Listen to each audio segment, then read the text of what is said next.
Empezá a meter más o menos. Hoy contamos con la exposición de Leonardo Massimino, que es magíster en Derecho Administrativo de esta casa, es docente de la Universidad Nacional de Córdoba y también es juez en la Cámara de Contencioso Administrativo de Córdoba. Así profesor de esta casa de estudios también. También profesor de esta casa de estudios, así que bueno, bienvenido y bueno, muchas gracias, buenas tardes a todos y a todas. Es un gusto estar en este foro de egresados de la Maestría en Derecho Administrativo de la Universidad Austral. Saludo especialmente a los que están presentes, a los que están siguiendo esta charla por Zoom. Así que agradecido inicialmente a todos, por supuesto, y adelanto que esto son reflexiones que he tratado de juntar de alguna manera sobre el tema que me ha sido propuesto, que es la regulación del servicio público, una política pública inconclusa, abierta, a propósito de subsidios, cargos y tarifas. El tema de esta exposición, como ustedes ven, es rico en matices políticos, sociales, ideológicos, filosóficos, porque tiene que ver con la vida digna de las personas en la comunidad y sobre todo también en la convivencia armónica de los estados nacional, provincial y municipal. La categoría del servicio público, como todos sabemos, interesa no solamente a las personas, porque tiene que ver con el acceso del ser humano al servicio público, a derechos fundamentales, a prestaciones fundamentales. También importa a las autoridades políticas, ¿no? Porque también sabemos que las infraestructuras que vinculan o que prestan servicios públicos, estos bienes públicos, son mecanismos redistributivos, tienen que ver con el acceso, garantizan el acceso de las personas a los bienes públicos, le interesa a los estados.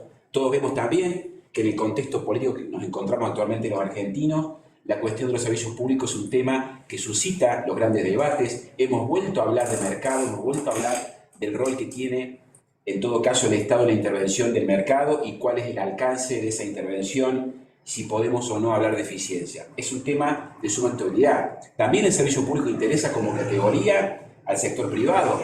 Las empresas tienen que ver con el derecho de ejercer industria lícita, a obtener una rentabilidad, a acceder también a la prestación de estos bienes públicos por parte de los privados. Todo esto es lo que suscita la categoría. Curiosamente, el telón de fondo de la categoría de servicio público está siempre la situación económica, social y política del país. También vemos que dentro de las categorías del derecho público, el servicio público, a diferencia de las otras, es quizá la más elástica. Es decir, la que reacciona más a estas situaciones de macroeconomía política y social del país. No sucede con el acto o el contrato con tanta elasticidad como sí del servicio público. También, desde la perspectiva del derecho administrativo, al servicio público lo estudiamos de una manera estática, generalmente. Todos recordamos a Jordana de Pozas cuando proponía la clasificación tripartita, la policía, el fomento, el servicio público. Más cerca en el tiempo, Rodolfo Barra nos propone analizar a la intervención del Estado como una suerte de intervención en escalones, o de mayor a menor, o de menor a mayor, como la querramos ver. Al mercado lo podemos dejar que funcione libremente, establecemos normas de orden público, luego establecemos, dice Barra, normas de fomento, luego aparece el servicio público y finalmente tenemos la expropiación. Aún así seguimos estudiando el servicio público como una categoría dogmática. No estamos acostumbrados en el derecho administrativo a hablar de políticas públicas. Últimamente, a partir de lo que vamos a hablar luego, de las reformas del Estado, de las reformas que han devenido de las leyes de emergencia, hemos empezado a hablar de regulación como una herramienta propia del servicio público. Siempre hacemos referencia, aún cuando hablemos de regulación, a un fenómeno de intervención general, con actos individuales o actos generales, que inciden en la conducta de los sujetos. Pero seguimos con el enfoque de alguna manera dogmático. Lo que nos proponen las políticas públicas, y este sí es un enfoque más actual de las temáticas que tienen que ver con la provisión de los bienes públicos, lo define Ignacio Baulig como esa acción concertada del sector público y del sector privado que establece metas que tienen que ser cumplidas, que se pueden medir y que desde no llenarse, no cumplirse, las tenemos que adecuar y así sucesivamente vamos encontrando el logro de los cometidos públicos de una manera más eficiente. Quizás tengamos que analizar cuál es el comportamiento que viene cumpliendo la regulación o las propuestas que hacemos del derecho administrativo del servicio público, pero no, insisto, visto como una categoría pura de derecho administrativo, sino como una política pública. De ahí, justamente, el título de la exposición. la regulación del servicio público es una política pública inconclusa o abierta. ¿Por qué lo decimos? Y esto es lo que voy a tratar de compartir con ustedes esta tarde. Lo decimos porque cuando vemos el devenir de la evolución de las políticas públicas en materia de servicios, vemos que de alguna forma tienen estas políticas un movimiento pendular, circular, si se quiere, y no encontramos la manera en que esas regulaciones sean eficientes y sobre todo no encontramos políticas públicas estables en estas materias. Por supuesto, ustedes podrán decir, no tenemos ninguna política pública en general en temática que podamos tomar como referencia para las cuestiones, razón por la cual sería la excepción. En verdad, lo que me interesa a mí es buscar, dentro del menú de prestaciones de políticas que se han implementado, cuáles lineamientos podemos en todo caso proponer de a futuro. Entonces, para un poco mostrar lo que acabo de decir, vamos a efectuar un breve repaso de las normativas en las que me quiero focalizar, ver algunos lineamientos jurisprudenciales para finalmente sacar algunas conclusiones o lineamientos o reflexiones generales. Para partir de la cuestión, yo quiero establecer un estándar conceptual que nos propone Ariño Ortiz. Dice Ariño Ortiz que cuando uno habla de una política pública eficiente en materia de servicios, es aquella en la que se establece un marco regulatorio inicial, se establecen normas de derecho público inicial, si no queremos hablar de regulaciones, que están destinadas a captar la inversión pública o privada en el sector, empieza la prestación conforme a ciertas reglas, se cumplen los objetivos, se miden esos objetivos, se vuelven a regular, va creciendo la inversión y de esta manera se llega a una madurez relativa del sector y luego vendrán reformas de segunda o tercera generación, pero insiste Ariño Ortiz en esta evolución virtuosa que tiene el servicio público como categoría que está destinada a crecer y permanecer en el tiempo. Una regulación de servicios públicos, dice Ariño Ortiz, es aquella que viene a sustituir las fases del mercado.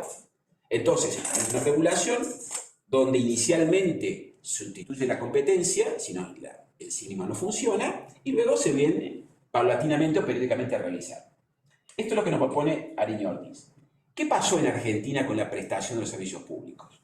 Yo no los voy a aburrir, pero sí les voy a recordar que a principios del siglo pasado las prestaciones serviciales estaban principalmente a cargo de privados. Los telégrafos, los ferrocarriles, las primeras telecomunicaciones estaban a cargo de sujetos privados, donde las regulaciones eran muy subsidiarias, ¿sí? Las primeras leyes de telégrafos así lo mencionan. Tenía que ver con el concepto de la época. La prestación del servicio, en verdad, le correspondía al privado más allá de que podía ser, en todo caso, regulada o intervenida por el Estado subsidiariamente. No estaba la cuestión planteada en el campo de la doctrina, incluso de la jurisprudencia, de quién era el titular del servicio, quién es el dueño del servicio. Ni en el foro doméstico, digamos, ni domésticamente, ni tampoco en la situación comparada. Eran otras épocas, no estaba esto en discusión. Con el devenir del tiempo, después de la actividad privada de los servicios, recordemos algo que se está recordando en los últimos tiempos, que tiene que ver con la Constitución. La Constitución hablaba de crear o establecer reglas que promovieran el ingreso de migrantes, promover la inversión, había que promover el desarrollo de los ferrocarriles y atraer las inversiones. Esas ideas eran compatibles justamente con las propuestas de mercado, la tutela del derecho a propiedad, el concepto de propiedad, el concepto de responsabilidad, la importancia del contrato como categoría vigente en el Código Civil de Vélez, que era la figura por antonomasia que promovía este tipo de conceptos de la época. Con el devenir del tiempo, todos sabemos que comenzó un proceso de nacionalización de los principales servicios públicos, no solo en Argentina. Esto ocurrió en el derecho comparado. La Constitución peronista de la época nacionalizó los servicios públicos y en esa época, recordemos, se conformaron las principales infraestructuras de los servicios. Las infraestructuras técnicas, los gasoductos, los electroductos, las carreteras en Argentina comenzaron en este proceso donde la Argentina empezó de alguna manera a desarrollarse más intensamente. Una cuestión particular, todas las infraestructuras esenciales o las más importantes, fíjense que tienen una traza, todas convergiendo al puerto, del norte al puerto, del centro al puerto y del sur al puerto. No tuvieron otro esquema más eficiente, cuadricular o de alguna manera cuadrado, rectangular, como pudieron tener en Estados Unidos, en Canadá o en otros esquemas. Respondía claramente a la ubicación de los grandes centros urbanos de la Argentina de la época. También, siguiendo con la evolución, todas hasta este momento, para ponerlo con nombres propios, los servicios de gas, telefonía, electricidad, trenes y demás, estaban ya en cargo o a manos del Estado, que los prestaba por sí, o a través de la técnica de la concesión, o con los mismos, a las mismas formas societarias a cargo del propio Estado. Siguiendo con la evolución que estoy trazando grosso modo, todos recordamos que en 1989 comenzó también en el derecho comparado, en la situación comparada, un proceso de privatizaciones. Los estados estaban teniendo grandes problemas respecto del funcionamiento de alguna forma elefantiásico que tenía las empresas prestadoras de servicios públicos en Gran Bretaña, en Estados Unidos, en esta parte también del mundo ocurría algo similar. Y todos recordamos también que en 1989 en Argentina se sanciona la Ley de Reforma del Estado y Emergencia Económica número 23.696. Esta ley es una ley de emergencia. ¿Y por qué la menciono con este detalle? Porque aquí comenzó un proceso explícito, en el marco de una emergencia, de privatización de esos servicios públicos nacionales en manos del Estado Nacional, traspasándose al sector privado. Ya había habido algunos intentos, recordemos, anteriormente a esta época, en Aguas, Obras Sanitarias de la Nación, había empezado ya a descentralizar los servicios a cargo de las provincias y luego los municipios, ¿sí? Había incluso ideas privatizadoras, había un ministro que tenía el doctor Alfonsín Terraño, que de las ideas, la plasmó luego esta ley de reforma de emergencia en el año 89 y comenzó un proceso de privatización. En un contexto inflacionario o hiperinflacionario, esto lo menciono porque tiene importancia actual, donde empezaron estas reformas estructurales en materia de servicios. Posteriormente, porque fíjese la paradoja, en el 89 de la ley, pero en el 94 se reforma la Constitución. En la Constitución, en la reforma constitucional se introduce, todos sabemos, la cláusula 42, que es muy clara en respecto de esto. Y lo menciono en el plano normativo.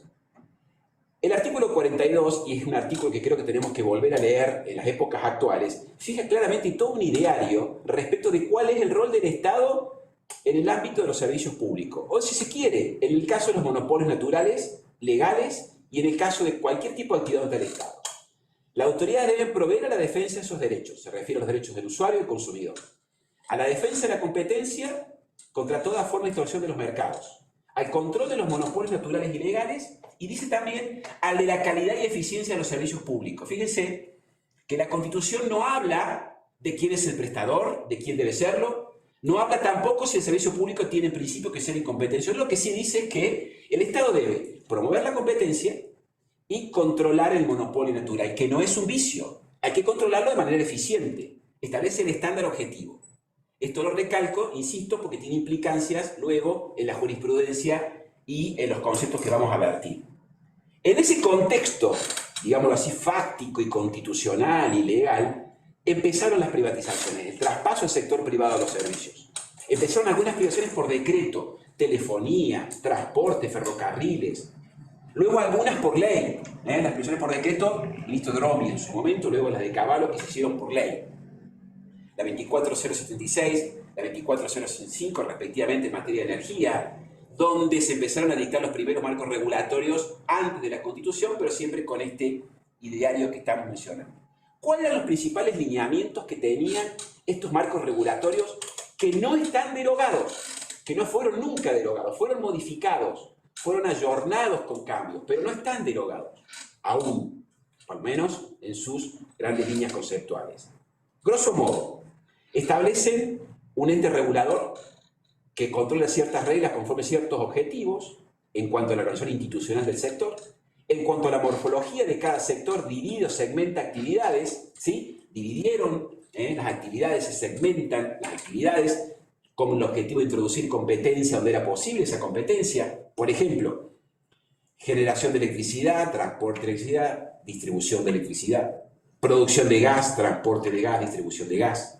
En producción y generación hay competencia, es un régimen jurídico, en los otros habrá un servicio público, y así sucesivamente. El mismo concepto se aplicó también en telecomunicaciones y otro tipo de transporte. Servicios públicos de comunicación, por ejemplo, servicio básico telefónico, otros servicios en competencia de datos y de voz se tienen que abrir al mercado. Es la idea de introducir competencia donde es posible. Este es el ideario del 42. Pero debo hacer una aclaración importante. El 42 no se puede leer solo o aislado. La Constitución se debe interpretar de manera sistemática o sistémica. Tenemos que interpretarlo, creo, con el 75, inciso 22 y 23. ¿Qué quiere decir esto? Que la regulación económica del servicio se tiene que completar o complementar con la regulación social de ese servicio, donde el legislador deba, a la par de las fallas del mercado, atender también los supuestos o situaciones de equidad que pueden darse. Y aquí hay un elemento fundamental que tiene que ver con cuál es el grado de introducción de la regulación social dentro de la regulación económica, aspecto sobre el cual vamos a volver luego. Estábamos describiendo un poco los criterios de las privatizaciones de aquel momento. Las tarifas del servicio, la tarifa, dice Ismael Mata, es el elemento central porque interesa a todos los actores de la industria, se fijan con criterios de eficiencia, se reflejan este segmento técnico, producción, transporte, distribución, o lo que fuera, en la estructura tarifaria también. Las tarifas tienen que reflejar costos y permitir al prestador una rentabilidad razonable. Aclaro que hay una cuestión importante. Los marcos regulatorios iniciales, al menos en el sector energía y en otros marcos, preveían subsidios. La palabra subsidio no era ajena a esa privatización. Había subsidios que respondían a este esquema.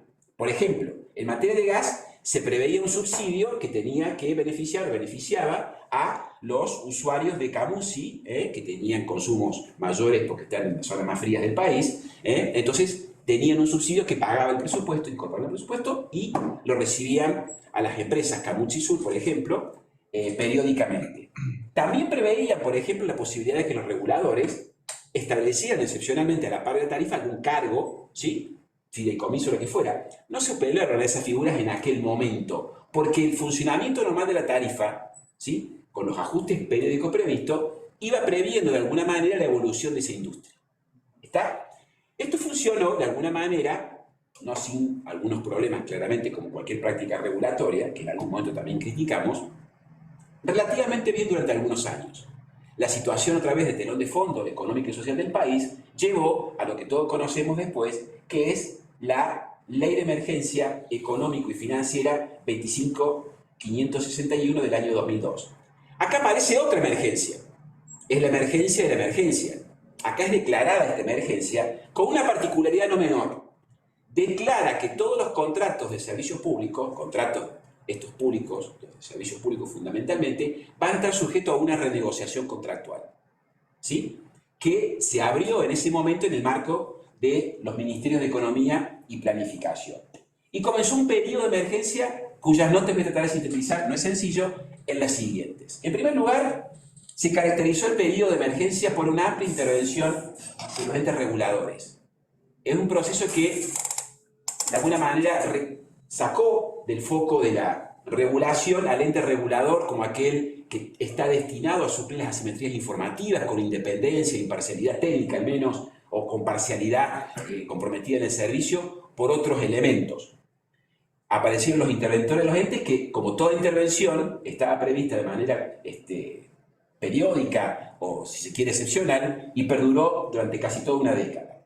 El congelamiento tarifario, que no estaba previsto legalmente, no hubo congelamiento ipso iure. El congelamiento obedeció a una situación a mi modo de ver facto. ¿Cuál era?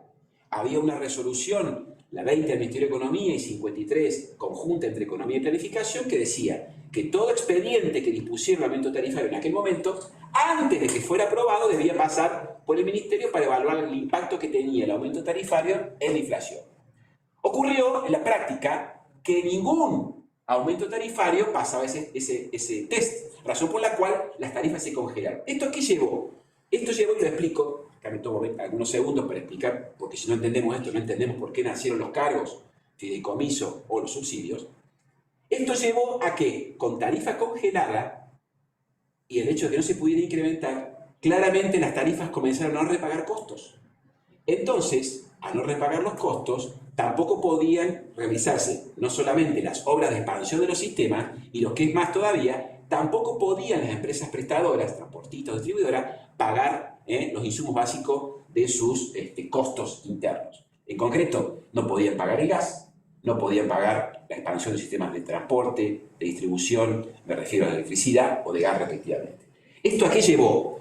Como estaba congelada, todos los usuarios en general empezaron a saturar las redes. Con 2 o 3 años, todos los usuarios empezaron a volcar, me refiero básicamente al consumo doméstico prioritario, al consumo de gas o de electricidad, que era más conveniente obviamente tomarlo allí que buscar combustibles sustitutos. Esto llevó también a que el gas empezara a escasear y también la capacidad de transporte. Un tema técnico. Las infraestructuras afectadas a los servicios tienen capacidades limitadas, no son ilimitadas. Esto llevó entonces a ¿qué? Dos situaciones.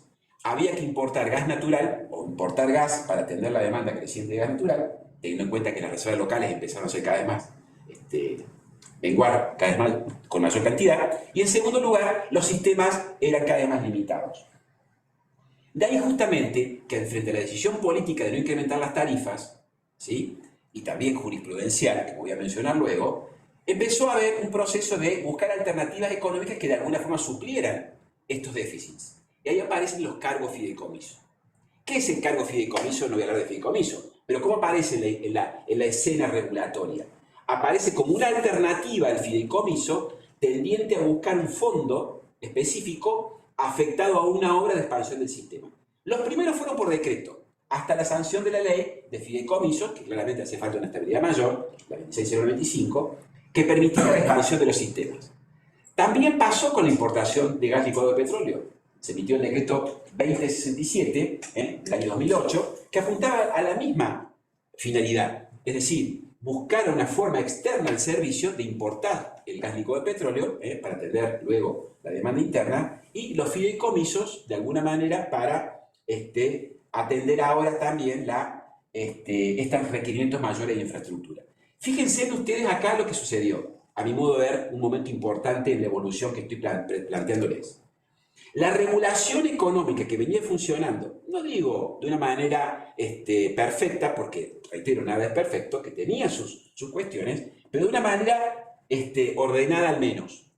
Con la ley de emergencia, en el periodo de emergencia, y con el congelamiento sobre todo, aparecen en la escena estas figuras que tienen un tinte básicamente redistributivo en sí mismo, ¿sí?, que son de alguna manera un poco más interventores que la mera regulación económica planteada al inicio. Aparecen los cargos fideicomisos y aparecen también los subsidios, como voy a mencionar luego.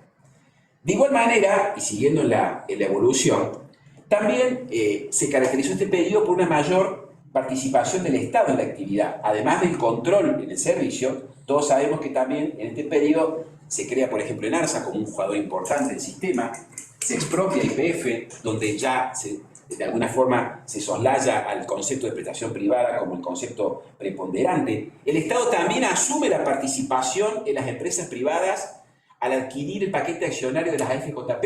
Entonces, todos los directores, o muchos directorios donde tenían participación en las AFJP, el Estado empieza a tomar decisiones. Este cambio político, si se quiere, política, volvemos al comienzo, tiene que ver con toda una decisión de una mayor injerencia estatal, donde los servicios públicos empezaron a tener una fisonomía bastante distinta en este periodo de emergencia al planteado inicialmente. Siguiendo rápidamente con esta evolución, quiero mencionar acá, y me parece interesante hacerlo, con la Ley de Solidaridad Social y de Reactivación Productiva en el marco de la emergencia pública, la mencioné también, la 27543. Acá empieza el periodo de la neoemergencia en el 2019. Ya no tengo otro término para clasificarla: la emergencia, la posemergencia y la neoemergencia. ¿Cuál sería la posemergencia? En el año 2015 hubo un periodo, un paréntesis en todo esto, que tuvo que ver con la administración, recordemos, de ese momento nacional, donde dio un volantazo de alguna manera, y hablando de políticas públicas, y ese es el concepto que los invito a que pensemos, hablando de políticas públicas abiertas, donde procuró la normalización de los sectores de servicios públicos. ¿A qué apuntó básicamente este paréntesis que estamos señalando? Tres cosas. En primer lugar, dejó de lado la prórroga de la emergencia de la 25561, lo cual ocurrió, creo que fines del 2017, principios del 2018. Pero apenas asume el nuevo gobierno, puso en práctica, y eso quiso, los cuadros tarifarios que habían resultado de la renegociación del periodo de emergencia anterior, las actas de acuerdo. ¿Sí? Esos cuadros tarifarios fueron puestos en práctica de una manera intempestiva, si se quiere, o muy, digámoslo, de una sola vez, lo cual motivó, como todos sabemos, la causa CEPIS de la Corte del año 2016. ¿Por qué ocurrió CEPIS? Porque asumiendo un nuevo gobierno, al poner en práctica estos cuadros tarifarios de una manera única, esto provocó justamente un incremento pronto de las tarifas y la reacción de los usuarios. La Corte, en ese momento, intervino en ese conocido fallo, CEPIS, Creo por dos razones. En primer lugar, porque, recordemos, habían habido muchos pronunciamientos en provincias de tribunales federales con pronunciamientos distintos. Y la Corte, de alguna manera, los primeros considerando de esta decisión, de alguna forma le llaman la atención a los jueces y dicen, cuidado que hay normativas que hablan de procesos colectivos, y ustedes no la están cumpliendo, tendrían que haber registrado, etcétera, etcétera. Los mayores, los considerando más importantes de CEPIS, tienen que ver con el proceso colectivo. Y después habla de todo un ideario de la política pública de servicios, en los distintos votos, que vamos a hablar luego muy sintéticamente, pero sí han dejado muchas cosas a tener en cuenta en el futuro. CEPIS viene de alguna manera a marcar toda una política pública, si se quiere, desde la jurisprudencia, a tener en cuenta en el futuro. Pero otras medidas más tomadas en este periodo, en este paréntesis. Los entes reguladores se normalizaron. Se llamó a concurso nuevamente para que la intervención cesara. Se buscaron personas que rindieran concurso para formar parte de los entes reguladores, como dicen los marcos regulatorios. Se procuró poner en práctica, otra vez la vigencia, los juegos tarifarios con criterios de eficiencia. Se procuró volver a los marcos regulatorios con todas las dificultades que ello traía aparejado. En un contexto que todos sabemos no fue sencillo para estos precedentes. Siguiendo con el derrotero, en el 19 tenemos la neoemergencia. Otra vez, declaró la emergencia pública en todas las materias cometidos del Estado, y me quiero detener acá en dos artículos de esta nueva ley, que se dictó en el 2019, diciembre de 2019, con el nuevo gobierno. Tenemos entonces emergencia, posemergencia, neoemergencia. En la neoemergencia, otra vez, sujeta a renegociación todos los contratos. Habla la normativa de intervenir nuevamente los entes reguladores. Habla de sujetar a renegociación los contratos que habían sido aprobados en las actas de acuerdo por el mismo, en la misma autoridad, los mismos equipos, por así decirlo, que habían aprobado las actas de acuerdo, ahora desconfiaban de esos acuerdos y había que renegociarlos. Están sujetos a renegociación, previstas por un tiempo determinado, y que son las que actualmente están en curso. Esta es la política pública que establece otra vez la Ley de Solidaridad Social, que provoca estas características. Recordemos también que en el 2019-2020 nos encontramos con la pandemia. En la pandemia, la Organización Mundial de la Salud declara esto como un fenómeno global, y acá aparece una cuestión que también me parece muy relevante, porque dos datos a tener en cuenta. Las infraestructuras de servicio empezaron a tener cada vez un rol más visible como elemento de política pública, como medida no sanitaria para enfrentar la pandemia, regulando horarios de los trenes, de los subtes, estableciendo obligaciones, por ejemplo, para atender a los servicios esenciales, también limitando las subas de precios durante 90 días, 60 días en las provincias y demás. Pero eran realmente las infraestructuras una ocasión importante de regulación en el contexto de la pandemia. Y todos recordamos también, voy a hablar de esto después, que a través del DNU 690/20 se declaró a Internet como servicio público. Vemos también acá cómo, otra vez, las infraestructuras a las cuales tenían o podían tener acceso los ciudadanos, tenían que ver con la política pública y la tentación permanente de la autoridad gubernamental para fijar una regulación de este tipo de servicios. Llegamos entonces así a la situación actual en la que, sintetizando, se están renegociando los contratos de servicios públicos, otra vez, tenemos entes reguladores que están intervenidos, tenemos una amplia cantidad de subsidios y de cargos fideicomisos, tenemos también la aparición en los últimos tiempos, y todos lo sabemos, otras energías, otras fuentes de energía, vaca muerta y demás. No me voy a referir a eso ahora, pero lo hemos referido acá en el foro en ocasiones anteriores de una manera muy provechosa también, pero es un elemento que hace que en el 2023 tengamos que considerar para cualquier tipo de regulación futura. Y tenemos también que en el año 22 ha habido también, como todos sabemos, por exigencias y compromisos del Estado argentino, este régimen de segmentación de subsidios, el decreto 332/22 y demás, donde se procura una política pública tendiente a segmentar subsidios y empezar a retirar los subsidios de los servicios públicos. ¿Por qué? Porque en ese contexto que yo graficaba recién de la emergencia llevó justamente a una amplia política de subsidios públicos respecto a la tarifa. Y ahí sí hay un elemento distinto. Ya no responden los subsidios, a mi modo de ver, a criterios de eficiencia económica propia de la regulación económica, sino que responden a criterios de equidad propio de cualquier deberían responder a criterios de equidad para permitir el acceso al servicio de aquel que no lo puede pagar. Y acá una aclaración conceptual. No es que la estructura tarifaria no pueda permitir subsidios cruzados. De hecho, es así. Toda estructura tarifaria prevé subsidios cruzados. Quizás el residencial subsidia en la estructura tarifaria al industrial o viceversa. Ese tipo de subsidios, para el mejor diseño tarifario, no es el subsidio pernicioso, es virtuoso, porque permite una estructura tarifaria eficiente. Esta política de subsidio estructural que estamos mencionando, propia del régimen de segmentación, es la política que no responde a pautas de eficiencia.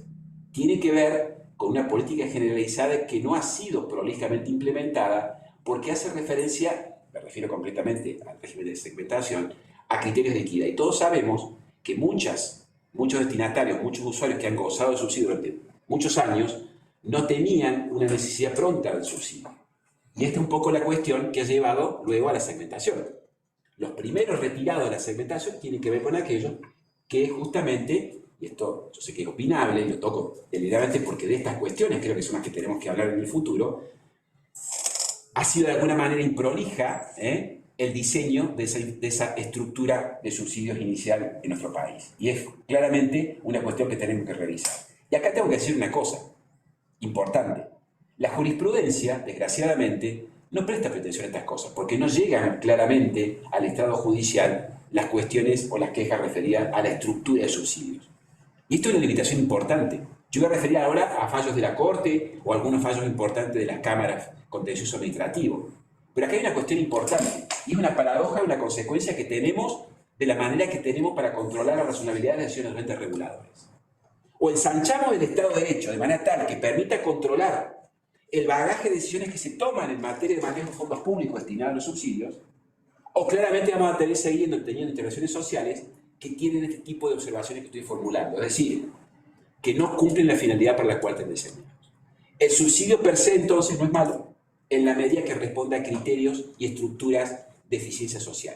Y acá donde tenemos que aplicar con su máxima expresión los criterios de equidad del 75, inciso 22 y 23, para promover y tomar medidas de acción real para el que no puede pagar el subsidio. Y esto es justamente el criterio que tenemos que tomar para la estructura del subsidio. Vamos a hacer luego algunas referencias jurisprudenciales. ¿Qué dice la jurisprudencia? ¿Qué ha dicho la jurisprudencia? Raconto, grosso modo, otra vez. En la primera época, así como teníamos una evolución histórica de los servicios públicos en Argentina, los primeros fallos de la Corte estaban encaminados a analizar si los precios que cobraban los prestadores tenían naturaleza contractual, paccionada o reglamentaria. Creo que un fallo paradigmático en esto es Ventafrida. Ventafrida es un fallo del año 39 de la Corte, que está citado incluso en CEPIS, en otros, en Estrada y demás. ¿Qué sucedía ahí? Interesante. La empresa prestadora, Telefónica Ríos de la Plata, cobraba, además de la tarifa por el servicio básico telefónico, 1939, cobraba, además de ese servicio, por separado un precio que le cobraba al usuario por los conmutadores telefónicos, por un enchufe, precios que cobraba de mercado. Ocurrió que Ventafrida cuestionó esta decisión de la empresa y decía, la postura era que tenía que estar esto aprobado por la autoridad pública. ¿Qué tuvo que resolver la Corte? La naturaleza que tenían los precios que cobraban las prestadoras. Y acá, fíjense usted lo importante, la Corte dice, empieza a consolidar la teoría de que las tarifas, los precios de los servicios públicos tienen naturaleza reglamentaria, no paccionada. ¿Qué quiere decir? Que pasamos de la justicia conmutativa a la distributiva. Se lleva al ámbito público la regulación del precio del servicio. Este fallo paradigmático sería el CEPIS de la época, permítame la expresión, porque marca un puntapié que, insisto, se vuelve a repetir y tiene, incluso cita ahí, las razones de interés público que hacen que se justifique la regulación, en ese caso, del conmutador. Es más, fíjense ustedes lo interesante del fallo, si lo ven con atención, sobre todo el de la Corte, dice, bueno, todos los precios que cobró hasta ahora por todos los demás artefactos, eso no importa, no los vamos a revisar. Fíjense cómo respetó la ecuación del prestador. No hizo devolver los precios, dijo, a partir de ahora los precios van a ser esto porque son y tienen que ser aprobados por la autoridad, por el interés público comprometido. A partir de ahí se empezó a repetir ese lineamiento. Pero no es lo que yo quiero comentarles a ustedes hoy, esto de tarifas paccionadas o regladas, porque no está en discusión, más allá que insisto que la Corte lo menciona. Lo que quiero poner en evidencia es que la jurisprudencia en general de la Corte, en general de la jurisprudencia especializada, efectuó un control de legitimidad que acompañó las políticas públicas de la administración, pero suministra, y sobre todo en la última jurisprudencia, algunos elementos que tenemos que tener en cuenta para la evolución. No han habido, insisto, grandes cuestionamientos. Yo creo que podríamos tener otras charlas respecto por qué han sido. Creo que tiene que ver con formación de los jueces. Muchas veces los jueces, y esto me lo cargo, no entienden o muchas veces nos cuesta entender el funcionamiento del mercado y las reglas del mercado para luego recién poder juzgarlo con toda su plenitud. Y esto es una cuestión que tiene que ser abordada en los ámbitos académicos también. Vamos a tratar de explicarlo.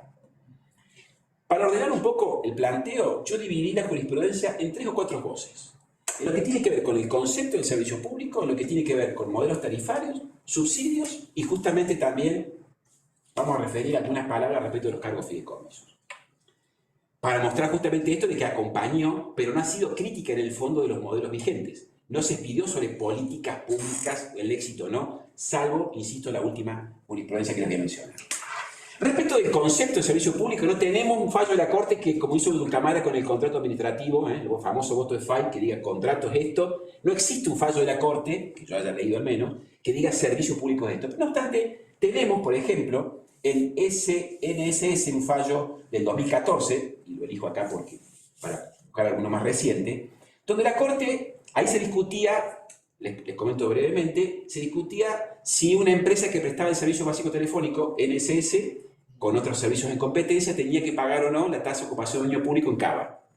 Porque decía, yo tengo el derecho a la exención para las empresas de telecomunicaciones, y el fisco decía, no, usted no tiene la exención porque presta servicios en competencia, está previsto para otra cosa. ¿Usted presta servicio público o no? Esa era la discusión. ¿Qué dijo la Corte? La Corte dijo que efectivamente prestaba el servicio básico de telecomunicaciones, y la Corte analiza el 42. Y fíjense que analiza el 42 la Corte y dice que el 42, después de tranquilo, dice, como se observa, este artículo, en modo alguno, el texto constitucional determina que resulta una característica esencial del servicio público que ésta debe ser prestado por entes estatales ni en condiciones monopólicas. El constituyente del 94 ha complementado los servicios públicos poniendo el acento en el interés y en la protección del derecho de los consumidores y usuarios, y ha dejado librado el criterio del legislador para saber si es público o privado. Fantástico. Dice, ahora regulamos por razón de interés público para satisfacer que el servicio sea de eficiencia. El resultado eficiente. ¿Y cuándo es eficiente? Porque le da la exención para que la exención se traduzca a costos. Hay jurisprudencia de las cámaras donde, por ejemplo, en un caso de Camusi Sur, donde habiendo bajado un costo de un impuesto que estaba previsto en tarifa, obligó al ente regulador a bajar la tarifa para que la eficiencia en la reducción impositiva fuera también aprovechada por el usuario. Esa es la lógica de la eficiencia regulatoria que tienen que entender los jueces. Lo dice acá la Corte. Y dice también la Corte, en este precedente que estoy mencionando, que, por supuesto, reconoció la exención, que se tiene que entender por servicio público toda aquella actividad que, en definitiva, esté en miras al usuario, que es compatible con competencia y que puede ser prestada por entes privados. La exención no es subjetiva, no es un privilegio si se encamina al servicio. Otro fallo que me parece interesante es, no porque tiene que ver con un derecho fundamental, Kersich, Aguas bonaerenses, contra Agua en el 2014, y acá también la Corte habla de servicio público vinculado sobre todo a un derecho fundamental como el agua potable, pero hace más hincapié en la necesidad. El servicio de agua siempre es el distinto en el sentido que tiene un carácter más enfatizado, más severo respecto al interés público involucrado. No puedo sino también mencionar, por la importancia que tiene, la causa Telecom Argentina contra ENACOM del 21 de la Cámara Contencioso del voto de la Cámara. Acuérdense ustedes, se había discutido en la pandemia si el servicio de Internet de las tecnologías eran o no un servicio público. Esta cuestión otra vez, volver a discutir en un contexto de pandemia qué califica o no como servicio público, cuando la Corte había dicho lo que había dicho, es una cuestión que nos muestra otra vez la pregunta, esto de la política pública abierta, ¿sí? Esto no quiere decir que la autoridad no tenga, insisto, potestad para regular o para mirar ciertas actividades si pueden ser servicio público o no, pero como dice la doctora Caputi en su voto, su sentencia, claramente también lo que tendría que haber visto el legislador, en este caso el decreto que así lo dispuso, es si no había otras maneras menos gravosas de regular esa actividad para lograr los mismos objetivos. Entonces, del elenco de estos fallos, así que estoy mencionando grosso modo, vamos a ver o vemos que si bien el concepto es impreciso, podemos extraer alguna nota de eficiencia en qué actividades pueden ser reguladas bajo la técnica del servicio público y cuáles no. Estoy pensando, por ejemplo, en la regulación de Uber, Airbnb. ¿Cuál es el alcance de la intervención estatal eficiente en ese tipo de actividades, según estos fallos? ¿Qué pasó en materia estrictamente tarifaria? En materia tarifaria, lo mencionaba recién, también con la ley de emergencia se adscribieron a modelos que respondían o a costos de servicios o a un sistema de precios tope, precios máximos, price cap. Las leyes de energía en general siguieron un sistema de price cap, precios tope, otros sectores sistema de costos. En realidad se presentaron casos en la práctica donde se discutían cuestiones vinculadas con aumentos tarifarios, ¿sí? Caso Maruba en el 98, también Ángel Estrada en el 2005, en los que la jurisprudencia en general analizaba internamente cada solicitud de cada uno de los prestadores. Cuando uno va, por ejemplo, a Maruba, un caso que también hemos comentado en otras ocasiones, del año 98, se discutía ahí si tenía este elevador la posibilidad de incrementar las tarifas en aquel momento, y la Corte, haciendo referencia a que no había acreditado el impacto que había tenido la solicitud en su ecuación económica, rechazó el pedido, y a mi modo de ver no analizó de una manera más filosófica, más conceptual, el sistema tarifario que contemplaba el contrato que tenía Maruba con la autoridad concedente, ¿sí? De haber sido así, quizás, esto es opinable, por supuesto, podría haber llegado a otro tipo de pronunciamiento, digamos, ¿cierto? En Ángel Estrada, también otro caso que todos conocemos, quizás en el ámbito académico lo hemos llevado mucho para estudiar las competencias de los entes reguladores, vinculándolos con el derecho común y demás. Pero en los votos vemos también que hay una serie interesante de fallos, de consideraciones, perdón, en donde se trasuntan consideraciones vinculadas a los esquemas privatizadores previstos en el marco regulatorio, en este caso de electricidad, donde se hace referencia al fin que tenía la tarifa y la multa y demás. Es interesante analizarlo, pero tampoco ha tenido una prédica en la jurisprudencia sobreviniente de la Corte. Creo que aquí está muy bueno algunos votos de los ministros de la Suprema Corte, y sobre todo cuando analizan los criterios de eficiencia que procuraba la regulación eléctrica, que no habían sido cumplidas en ese caso por el prestador, y cómo justamente el sistema de price cap fallaba cuando el prestador no hacía las inversiones. Insisto, lo que estoy tratando de mostrar es si en la jurisprudencia de la Corte, o en general de los máximos tribunales, aparece en todo caso una atención a la política pública prevista legalmente. En materia de subsidios, hay un caso paradigmático que encuentro en la jurisprudencia, al menos de la Corte, que es Fernández Raúl Amparo del año 99. Se discutía ahí, recuerden ustedes, el sistema de el redondeo tarifario en el servicio de trenes, ¿no es cierto? Y ahí el voto de la mayoría en Fernández analiza con mucha claridad cómo jugaban los subsidios en el contrato de concesión con la tarifa a la que tenía derecho a cobrar el prestador, el concesionario. La mayoría dijo, en términos generales, que el redondeo previsto por la autoridad administrativa lo podía establecer no como un mero mecanismo monetario como había determinado la Cámara, el ACUO, sino que dijo que el redondeo tenía que ver con una decisión expresa de política tarifaria que tenía derecho el administrador. Volvía otra vez a Venta Frida. Podía hacerlo porque tiene la potestad para hacerlo y fijaba un redondeo para arriba. Por 3 centavos más, autorizaba un redondeo para arriba en el corte de boleto, en el corte de ticket del tren. Dice, no es un impuesto, y el hecho que esté previsto en el subsidio en la ley de presupuesto, como estaba previsto, no era óbice tampoco para negar este redondeo para arriba. Fíjense, Bogiano, en su voto en esto, llegó a la misma conclusión y agregó, entre otras consideraciones interesantes, que el actor no había acreditado la afectación por el redondeo, eran algunos centavos. Una cuestión de eficiencia se decidió redondear para arriba. ¿Sí? Recuerdo esto, la tarifa la percibía el prestador y la autoridad concedente colaboraba con la ecuación económica a través de este subsidio. Lo que se había dispuesto justamente que estos centavos en más que se cobraban por el redondeo iban a un fondo que contribuían a disminuir el subsidio que prestaba el Estado. ¿Sí? ¿Qué dijo Petracchi en disidencia? Petracchi dijo que había aquí un abuso de potestad discrecional de la administración. Dijo que las razones de eficiencia que se habían invocado para redondear para arriba en realidad no estaban acreditadas y que se discutía otra cosa. Se estaba discutiendo en realidad si aumentando la tarifa en realidad, cuestión que no negaba como potestad, más allá que había un abuso, dijo que en realidad se estaba afectando el derecho al subsidio que tenía el usuario.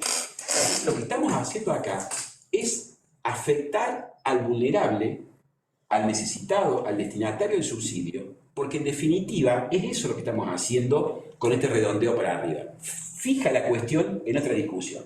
Y otra cuestión importante, me parece importante, que tiene que ver con lo cuantitativo. Y es importante en estas cuestiones, en el control judicial, dar argumentos más allá de conceptuales que tengan que ver con el expediente en concreto. Dice, se había demostrado que el monto del redondeo era mayor que el monto del incremento que se había dado a la empresa.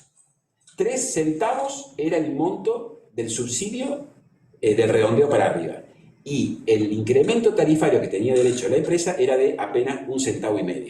Es que dice Petraki en su voto de una manera muy clara, dice, es como si voy a comer y pago más por el tip, por la propina, que por la comida. No puede ser.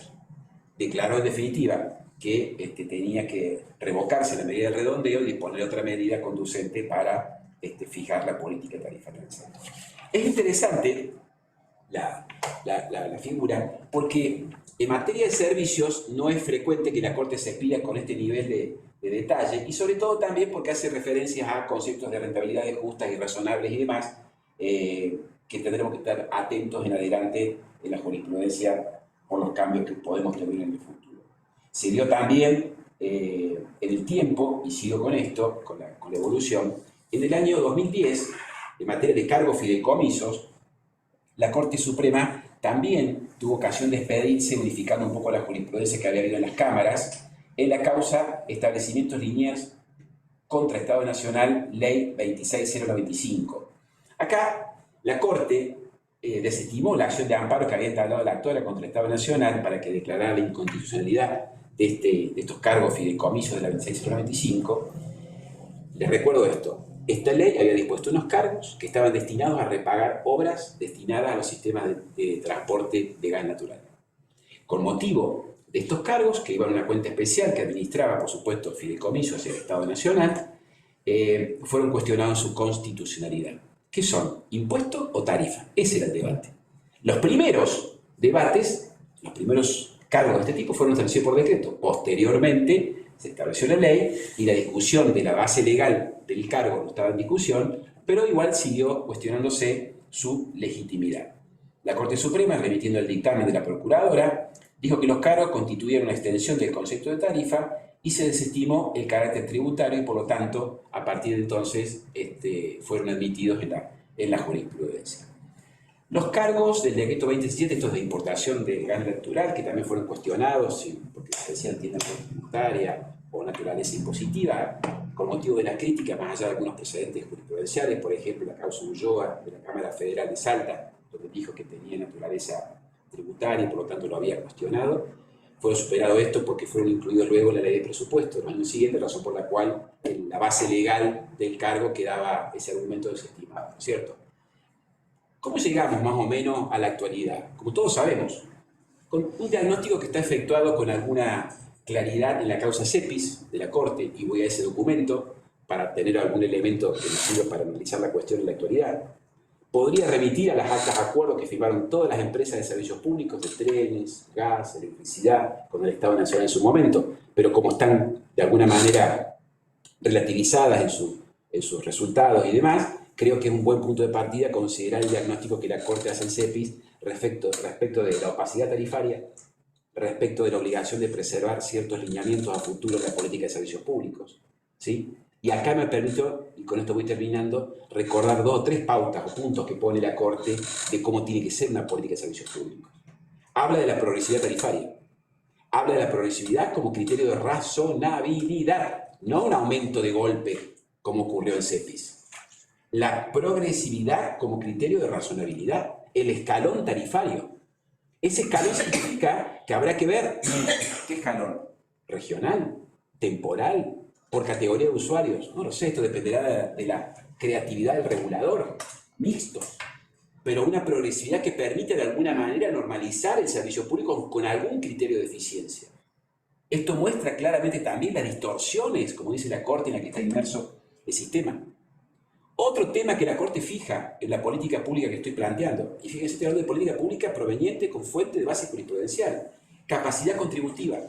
La Corte pone también y hace mucho foco en la importancia de la capacidad contributiva del usuario, elemento que tiene que ser tenido en cuenta en el diseño de la estructura tarifaria, que nunca debió tener ajeno este ideario de quién paga la tarifa, más allá obviamente de los costos del servicio. El otro elemento es que lo vincula la Corte al servicio público como un derecho fundamental. Estaba dicho en Kersich, pero vuelve otra vez en Cepis a hablar de que tiene que ver con los derechos fundamentales de la persona. El Pacto de Derechos Económicos, Sociales y Culturales está mencionado como un fundamento del holding de la sentencia de la Corte, entre muchos otros lineamientos. Pero verán ustedes, y de una manera quizás muy rápida y un poco desordenada si se quiere, pero sobre todo mostrarles la evolución legislativa o legal si se quiere a través de un marco constitucional que estuvo en el medio y la evolución de la Corte en estos fallos así también que los he ordenado de esta manera para mostrar que la Corte se ha expedido de alguna manera respecto de las categorías que estamos mencionando. La pregunta es, en el contexto actual que tenemos que revisar, ¿cómo sigue o qué política pública se implementa en el futuro? ¿Qué lineamiento vamos a tener? ¿Qué concepto o a partir de cuáles son los conceptos que vamos a tener? La pregunta podría decir, me haría otra pregunta, más allá de qué esquema y demás, ¿cuáles son las soluciones prácticas que podemos ir implementando para normalizar de a poco el servicio? Me parece que la gradualidad es uno de esos elementos. Me parece también que la cuestión de la capacidad contributiva y sobre todo la capacidad de pago, y esto requiere mucha información respecto de los usuarios, la composición objetiva de la lista de usuarios de un servicio es un tema importante. La cuestión también relativa a que no solo que no se puede hacer todo de una sola vez, sino también de que para que la equidad sea realmente un valor justo entre nosotros, es importante también tener nómina o situaciones o contextos de personas realmente vulnerables para no dar a algunos ciertos privilegios o ciertas exenciones que correspondería a otros. Porque esto sí, justamente lo que hemos llegado a una política vigente en la actualidad que perjudica el mismo servicio. Llegar a verano y no tener electricidad, llegar a invierno y no tener gas, es justamente el resultado que dice la Corte en Cepis, de alguna manera, que es el mejor termómetro para mostrar que la política de los servicios públicos es todavía una cuestión abierta en Argentina. Muchas gracias. Excelente.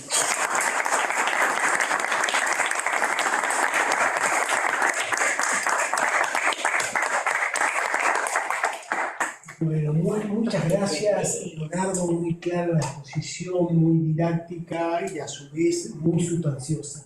Abrimos un espacio para las preguntas, para debatir. No sé si habrá alguien interesado en formular alguna apreciación, alguien aquí presente, alguien que se haya conectado online. Tenemos varios conectados.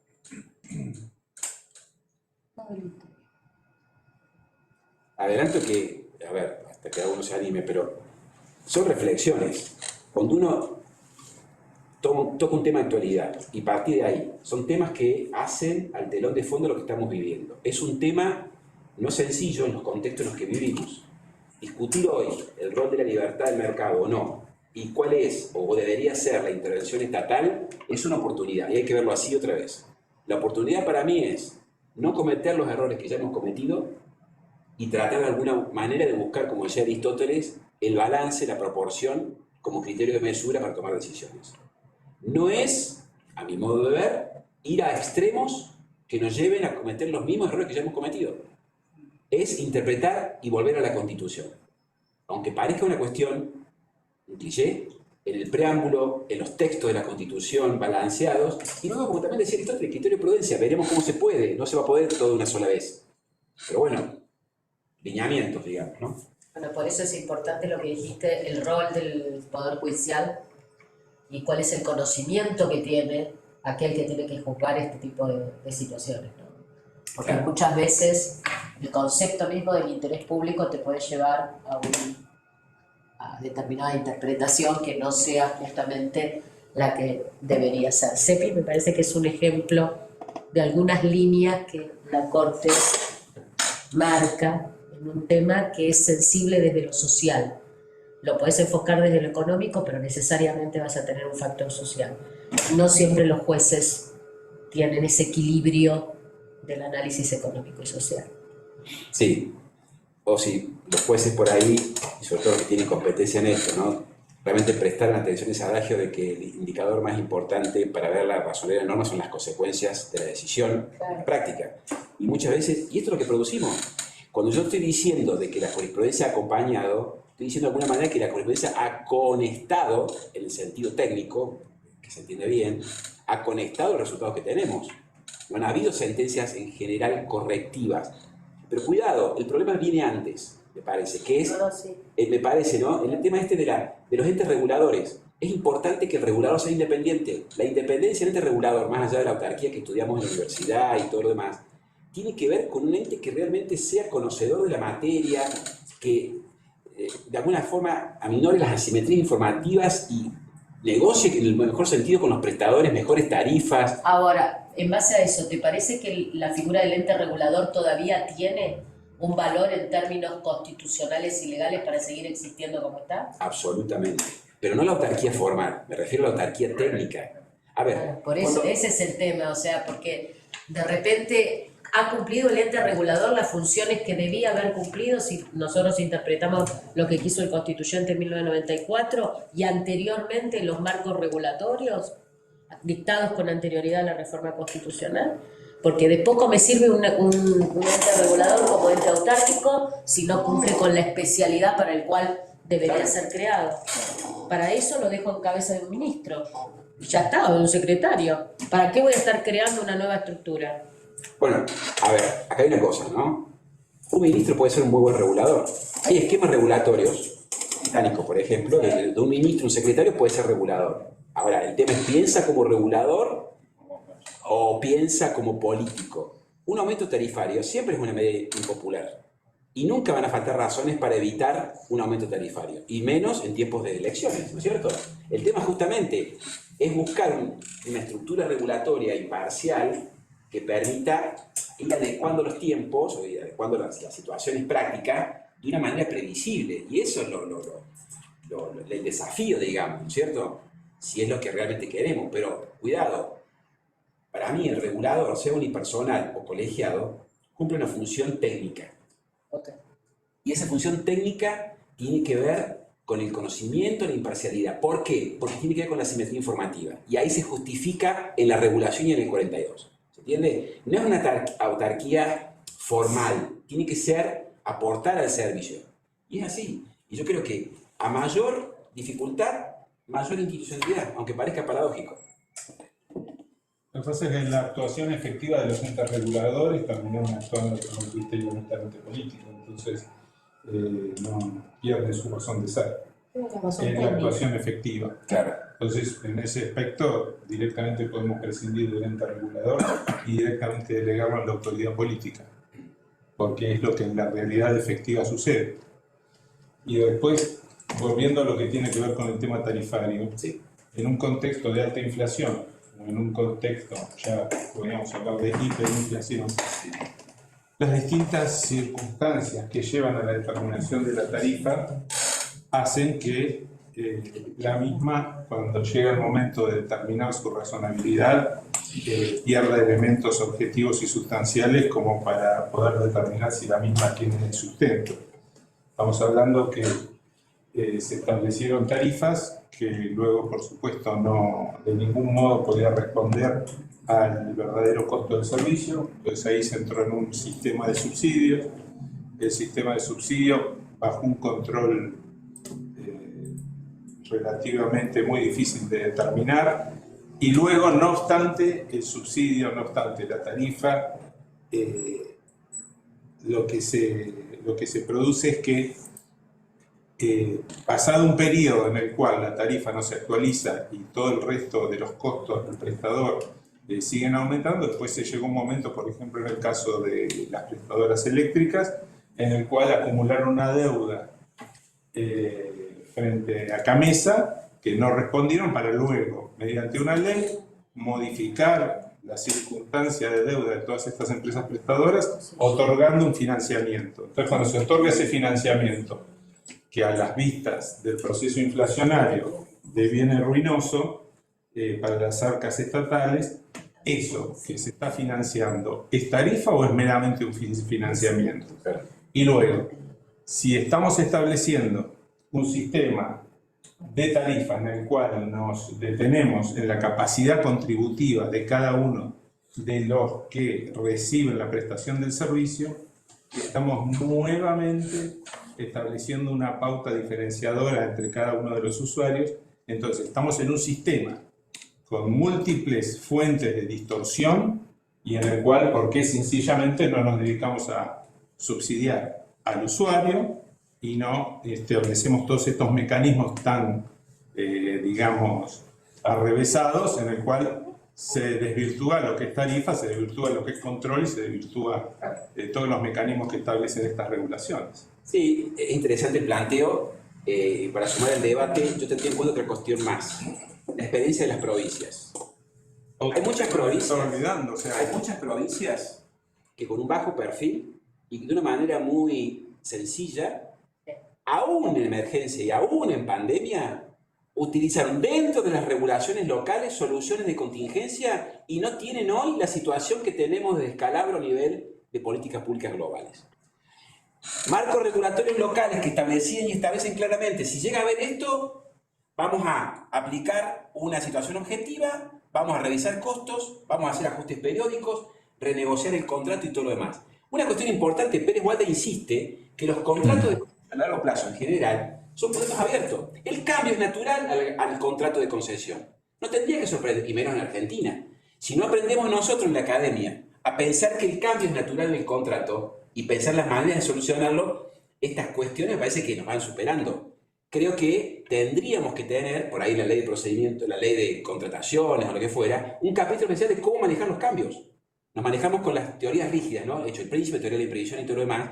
Tendremos que tener renegociaciones, tendremos que condensar las normativas de renegociaciones para ver cómo tratamos los cambios. Pero insisto, acá me parece que buenos docentes son las provincias. Muchas provincias manejadas de otra manera, me parece sana.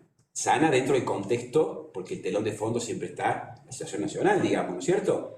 Pero han estado atentas a los costos, a las rentabilidades, han estado todas auditadas por los órganos de control locales. No estoy pensando acá en mesas no transparentes de diálogo, ni estoy pensando en esquemas donde no participen los usuarios.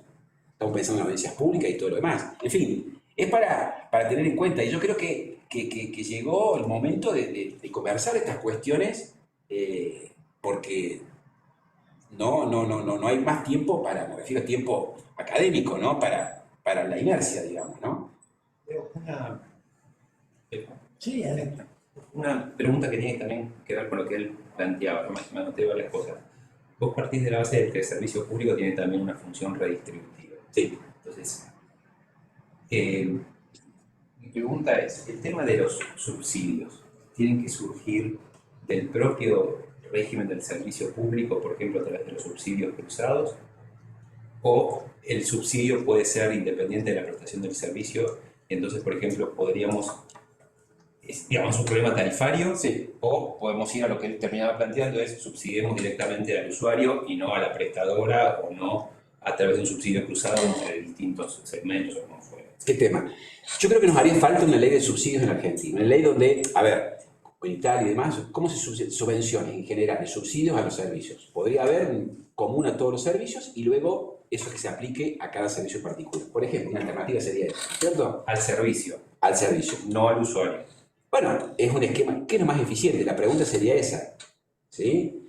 A mi modo de ver, la subvención, o por ejemplo la que se discutía acá, tenía que ver con un subsidio a la prestación, ¿sí? Ni siquiera al prestador, a la prestación del servicio, ¿sí? Para que sea controlable más fácilmente por el regulador o por el Estado, digamos. Puede haber otro esquema también, podrá, más complejo.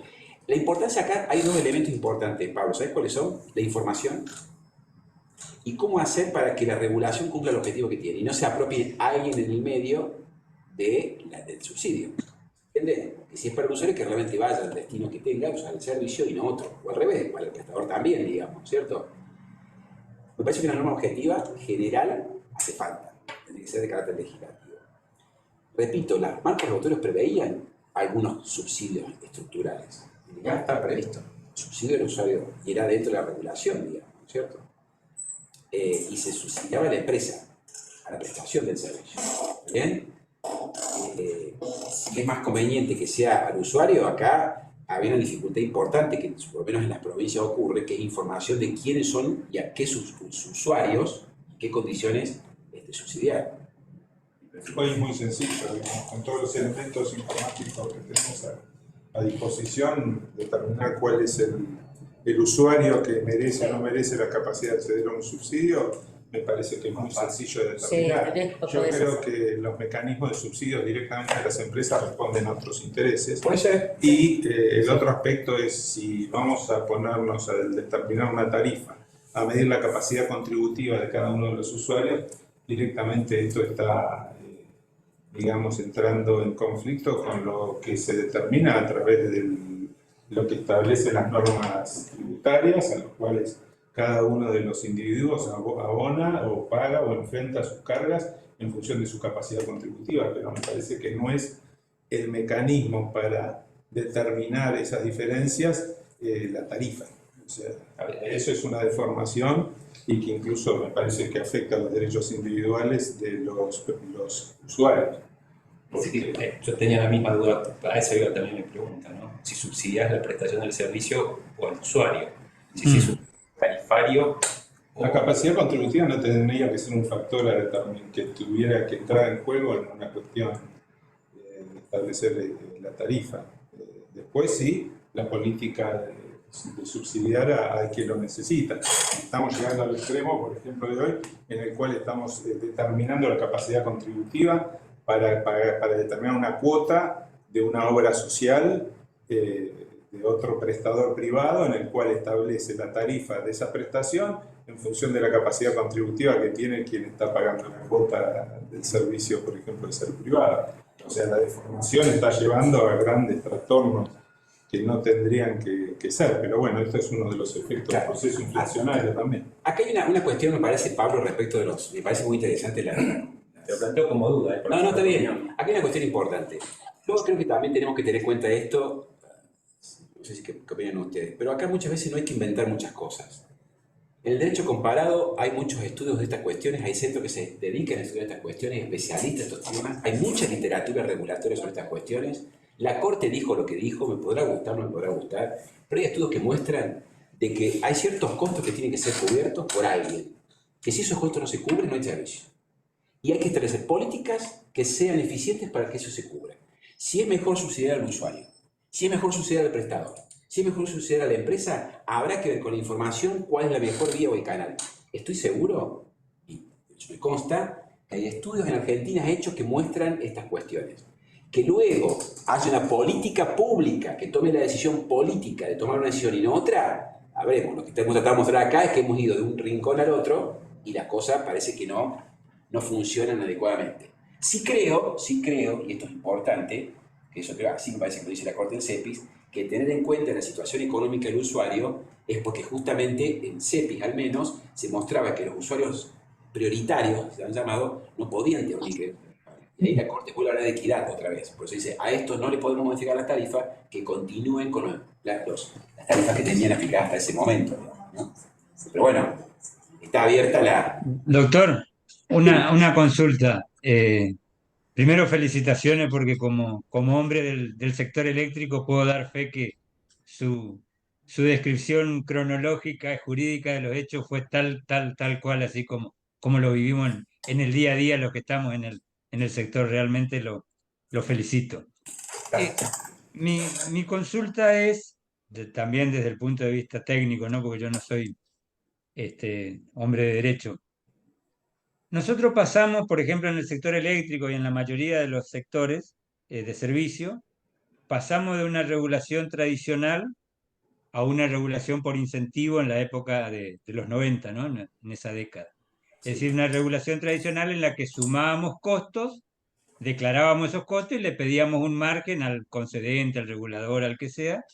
De ese sistema pasamos a un sistema de precios máximos, pre-cap, como explicó usted hoy, donde un valor máximo se fija, el regulador fija un valor máximo y en función de la eficiencia que tengamos nosotros para prestar nuestra tarea, es mayor o menor el margen que nos quedaba, ¿no es cierto? Eso funcionó bien y vamos a ser concretos hasta la convertibilidad. Por lo de los periodos, según no se podía planificar, salimos de la convertibilidad y ese sistema de price cap, pero empezó a provocar todo el caos en el que andamos las distintas empresas del sector eléctrico, ¿no? Creo que eso está pendiente, me permite opinar, algún sistema intermedio de regulación entre esos dos modelos y la academia también tiene mucho para aportar. Creo que nosotros tenemos que, desde la academia, aportar eso. Yo insisto mucho con ese tema, ¿no? Aportar ese conocimiento. Y muy de acuerdo con las cuestiones pendientes que usted hablaba hoy, doctor, pero también estoy viendo otra, doctor. Una regulación que está quedando pendiente y que tal vez sea motivo de interés de la academia. La regulación que ya nos estamos quedando atrasados con los avances tecnológicos. A estos servicios públicos hay que agregarle la modificación de la matriz energética con las energías renovables, que se vino y con todo, ¿sí? Inteligencia artificial, blockchain, Internet de las cosas, un montón de elementos que se están aplicando sin la regulación debida, ¿no es cierto? Siempre la regulación viene un poquito atrás de los avances tecnológicos, pero ahora nos estamos quedando bastante atrás. ¿Cómo ve esa situación usted, doctor, desde su amplio conocimiento? ¿Cómo piensa que se va a desarrollar? Yo le agradezco su aporte y lo mío es muy modesto el comentario, que sabe usted estos temas, pero yo creo una cosa que me parece que es importante tener en cuenta. Yo decía recién que los contratos, que la vida regulatoria es a largo plazo y que es importante que el cambio sea tratado dentro del contrato, dentro de las reglas. Las reglas tienen que ser flexibles y dar seguridad jurídica. Seguridad jurídica en materia regulatoria tiene dos niveles. Uno formal, que es la previsibilidad, y uno sustancial, que tiene que ver con la justicia, es decir, si el cambio que es previsible es justo o no, porque de nada sirve algo previsible que en sí mismo no es justo, ¿se entiende? Entonces, con esos dos elementos, previsibilidad, que cumpla lo formal en cuanto a previsibilidad para todos los sujetos, para el usuario, para el Estado y para el prestador, en un contexto de mínimos de justicia, tenemos por ahí el buen ingrediente. ¿Cómo se va a llenar eso en el caso concreto? ¿Cómo se concretiza el mandato? Acá creo un elemento importante. Participación. Participación útil. No participación de quien no quiere escuchar. Que tenga actores que sepan y que puedan persuadir y explicarle a todo el mundo lo que se está haciendo y la conveniencia de sostenerlo, no ahora, en el mediano plazo. El usuario que le interesa esto es el de ahora y el intertemporal, el que va a venir mañana. Con esa lógica intertemporal son ingredientes a empezar a ver alguna vez. Luego digo, la tecnología, la inteligencia artificial, el blockchain, las energías alternativas, son eficiencias que se van incorporando porque es parte del tiempo. Está previsto el factor de eficiencia. Fíjese usted que las regulaciones, la 24076, la 24005, preveían que cada 5 años se iban a hacer ajustes tarifarios, revisiones tarifarias que contemplaran estas eficiencias. Pero si no podemos tener un marco estable, no hay una política pública estable, que para eso estaba. El factor X, pienso, se podrá llamar otra regulación, no lo sé, pero había una política pública que está vigente, igual no está derogada, habrá que renovación y todo lo demás, que prevea esos cambios, cómo se internalizan al servicio esos cambios. Y que tenga en cuenta esto, los combustibles sustitutos, las alternativas, los nuevos gasoductos que se han construido, que ha cambiado la matriz energética. Podemos en algunas áreas ahora contar con gas que antes no teníamos, o electricidad. Podemos volver a ser exportadores. Esto cambia totalmente la regla de juego. Entonces, creo que, y ahí viene otro parámetro, me parece, para analizar la regulación eficiente. Prevé la regulación esa flexibilidad que nos hace falta para introducir y tener en cuenta todas estas mejoras ambientales, tecnológicas, sociológicas. Los hábitos de consumo de los usuarios pueden cambiar. Vamos hacia una época de mayor calentamiento global, por lo tanto la energía tiene un rol fundamental. Y todas estas cosas hay que preverlas. Son parte también de otra política pública. No podemos perder de vista que los servicios públicos son parte de otra política pública general económica de un sistema, razón por la cual el debate es mucho mayor. Pero simplemente cerrando un poco esto, es para mostrar, creo que está un poco a la vista acá, ¿no? Todas las facetas que tiene el problema, pero el cambio no tiene que preocuparnos, es natural, tenemos que aprender a manejarlo y a dialogar entre nosotros para abordarlo, me parece, ¿no? A la progresividad como razonabilidad que dijo usted, habría que agregarle esta otra palabra que tomé nota, previsibilidad Claro, en toda esta cuestión. Gracias, doctor. a ustedes. Juan levantó la mano. ¿Algo más? Juan, Sandra. Juan y Sandra. Hola, buenas noches, ¿me escuchan? Sí. Sí. Sí. Perfecto.